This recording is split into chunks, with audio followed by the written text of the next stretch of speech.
வந்து விழுகின்ற மழை துளிகள் எந்த இடம் சேரும் யார் கண்டார்? மனிதர் கொண்டாடும் உறவுகளோ எந்த மனம் சேரும் யார் கண்டார்? மலைதனில் தோன்றுது கங்கை நதி,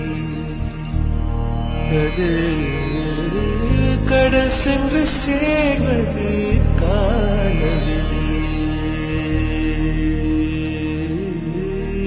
இவனுக்கு இவள் என்று எழுதிய கணக்குகள் புரியாமல் கனவுக்குள் வழக்கு. இவனுக்கு இவள் என்று எழுதிய கணக்குகள் புரியாமல் கனவுக்குள் வழக்கு. உறவின் மாறாட்டம் உரிமை